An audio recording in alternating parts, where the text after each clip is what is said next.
नमस्कार YouTube family, मी प्रतिभा झावरे माझ्या या यूट्यूब चॅनलमध्ये तुमचं सर्वांचं स्वागत करते. त्याचबरोबर आजच्या आपल्या नवीन ब्लॉगमध्ये नवीन व्हिडिओमध्येही तुमचं सर्वांचं स्वागत करते. तर चला सुरुवात करूयात आजच्या आपल्या नवीन ब्लॉगला. कसा होतं आहे आजचा आपला ब्लॉग शेवटपर्यंत नक्की बघा. त्याचबरोबर जर तुम्ही अजूनही आपला चॅनल जर सबस्क्राईब नसेल केला तर नक्की करून घ्या, जेणेकरून या पुढचे येणारे माझे जे इन्फॉर्मेटिव्ह व्हिडिओज आहेत किंवा डेली ब्लॉग्स आहेत हे तुम्हाला वेळेत बघायला मिळतील. तर आज मी सकाळीच ब्लॉग स्टार्ट केलेला आहे आणि सकाळचं फ्रेश असं वातावरण तुम्ही बघू शकता. किती छान असं फ्रेश वातावरण आहे, सनराईज झालेला आहे आणि ही ग्रीनरी. तर चला आपण ब्लॉगला स्टार्ट करूयात. आजच्या ब्लॉगमध्ये मी तुम्हाला एक छान अशी माहिती देणार आहे.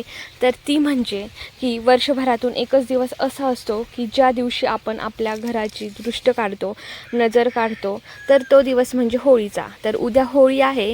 होळीच्या दिवशी आपण आपल्या घराची नजर कशा पद्धतीने काढली पाहिजे, आता काही लोक काढत असतील किंवा काहींना माहीत नसेल, तर त्यासाठीच म्हटलं की आपण ही गोष्ट शेअर करावी आणि कशा पद्धतीने आपण आपल्या घराची नजर काढली पाहिजे.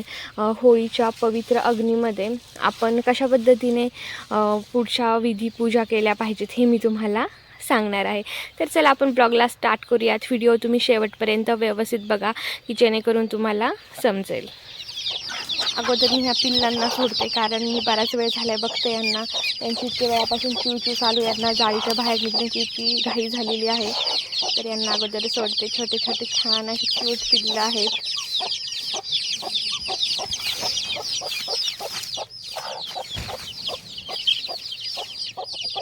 ह्या पिल्लांचं काम तर झालं, हे झाले मोकळे चरण्यासाठी. आता ह्या बाकीच्या महाराण्या पण ओरडत आहेत, यांना पण सोडून देते.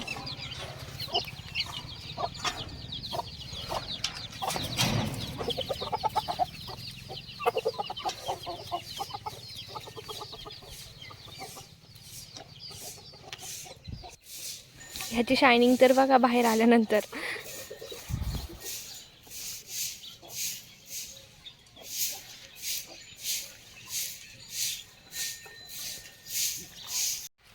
छान अशी मॉर्निंग झालेली आहे आणि आज तर मी सकाळीच ब्लॉग स्टार्ट केला आहे. तुम्ही सुरुवातीला बघितलंच असेल. तर आत्ता मी आलेली आहे मेथी नेण्यासाठी. मेथी न्यायला मी काय मार्केटमध्ये वगैरे नाही आलेली, आपल्या शेतकऱ्याच्या मार्केटमध्ये आलेली आहे. जर तुम्ही माझा आधीचा ब्लॉग बघितला असेल तर त्यामध्ये बघितलंच असेल तुम्ही मेथीचा प्लॉट. तर तिथेच मी मेथी न्यायला आलेली आहे. मेथी आणखी लहान आहे, एवढी मोठी काही झालेली नाही आहे. पण म्हटलं की चला जे मोठे मोठे झाडं झाले आहेत तेच घेऊन जावं.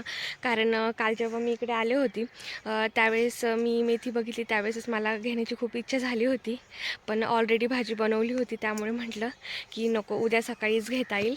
तर तीच भाजी मी आत्ता घ्यायला आलेली आहे. आणि तुम्हाला माझा आवाज जरा बसलेला वाटत असेल, तर सध्या वातावरण पण खराब आहे, त्यामुळेच मग सर्दी वगैरे झाली आहे. तर चला तुम्हाला आपल्या शेतकऱ्याचं मेथीचं मार्केट दाखवते. तर हे बघा आपल्या शेतकऱ्याचं मेथीचं मार्केट. एवढा मोठा प्लॉट आहे मेथीचा. त्या दिवशी मी व्हिडिओ काढला तेव्हा खूप लहान होती मेथी, पण आता बऱ्यापैकी मोठी झाली आहे. आणि पप्पांनी रात्री याला पाणी पण भरलं आहे वाटतं. मी काल जेव्हा आले तेव्हा पाणी नव्हतं भरलेलं, रात्री भरलं असेल.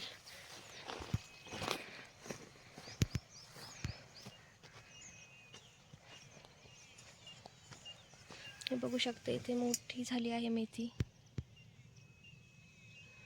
खूप छान अशी फ्रेश भाजी आहे.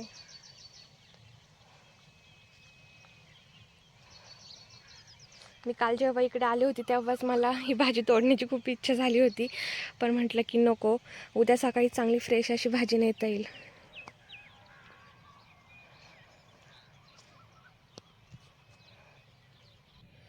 आणि भाजी पण बघा किती छान आहे, लाल कोरेची भाजी आहे.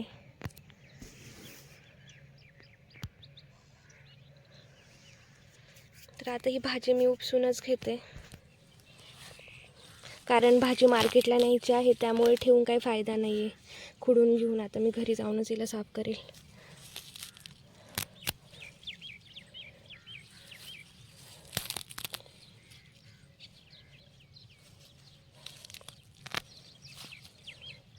जिथे भाजी मोठी आहे तिथेच घ्यावे लागणार, कारण अजून काही झाडं लहान आहेत.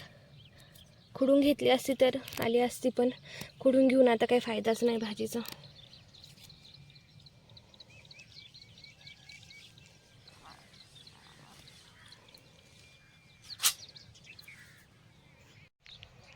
एवढी छान अशी फ्रेश भाजी मी घेतलेली आहे.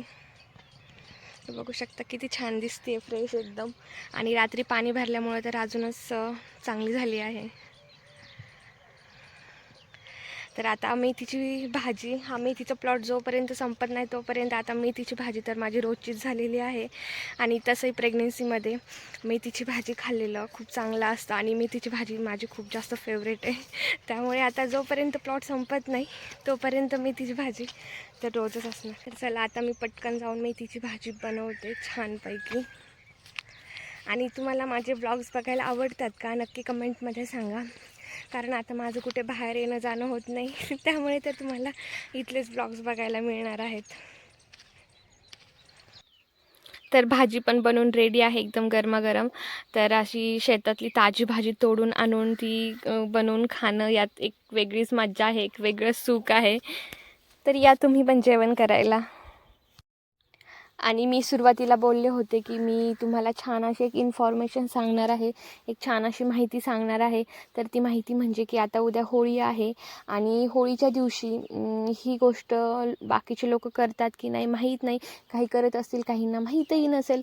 तर आता चला मी जी गोष्ट शेअर करते ती तुम्हाला माहीत आहे की नाही नक्की मला कमेंटमध्ये सांगा. त्याचबरोबर आणखी काही गोष्टी तुम्हाला माहीत आहेत का त्याही नक्की कमेंटमध्ये सांगा.